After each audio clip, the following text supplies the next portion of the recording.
अमावस्येच्या दिवशी स्वामी समर्थांचे दर्शन घेतले आणि त्यांनी आपल्या भक्ताचे संपूर्ण आयुष्य बदलून टाकले. आज जाणून घ्या, अमावस्या दर्शनाचे खरे फळ काय असते. जय स्वामी समर्थ. मित्रांनो, येत्या एप्रिल 17 रोजी वैशाख अमावस्या आहे. या पावन तिथीला स्वामी समर्थांचे दर्शन घेण्याचे विशेष महत्त्व आहे.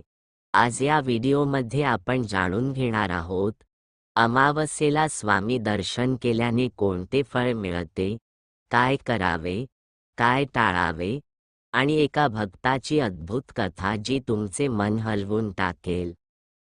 भाग 1. अमावस्येचे महत्त्व. अमावस्या म्हणजे कृष्ण पक्षाची शेवटची तिथी, जेव्हा आकाशात चंद्र दिसत नाही.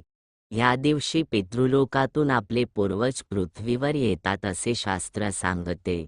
म्हणूनच या दिवशी तर्पण, श्राद्ध आणि दान करण्याचे विशेष फळ मिळते.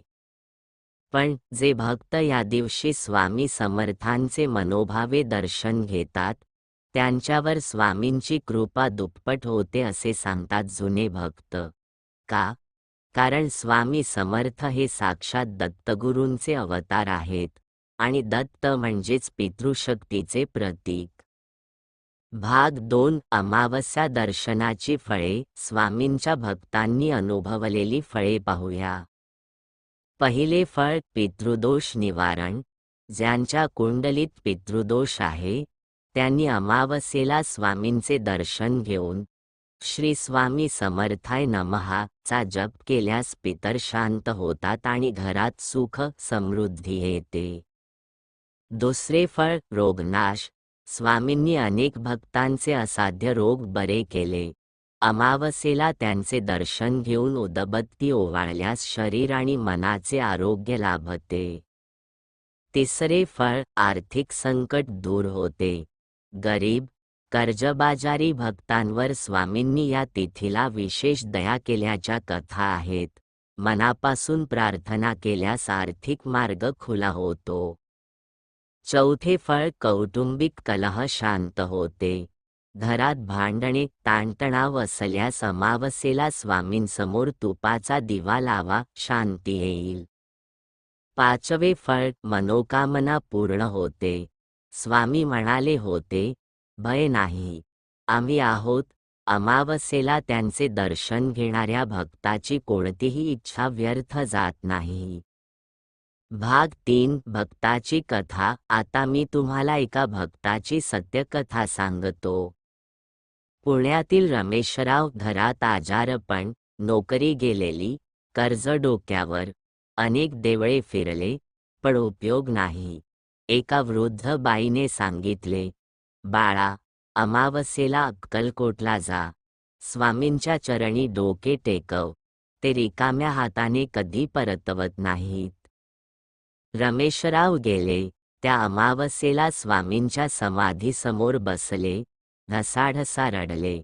मनात फक्त एकच विनवणी, स्वामी, मुलांचे काय होणार? आणि घडले काय? परत येताना रेल्वेत एका माणसाशी ओळख झाली. त्याच माणसाने पुढे 3 महिन्यांत रमेशरावांना नोकरी मिळवून दिली. रमेशराव म्हणतात, त्या माणसाच्या रूपाने स्वामीच आले होते. हे योगायोग नाही, हे स्वामींची कृपा आहे. भाग 4. काय करावे या अमावस्येला. सकाळचे 9:30, सकाळचे 11:30. या एप्रिल 17 रोजी तुम्ही घरातच हे करू शकता. पहाटे उठून स्नान करा. स्वामींच्या फोटोसमोर तुपाचा दिवा लावा. श्री स्वामी समर्थाय नमः असा 108 वेळा जप करा.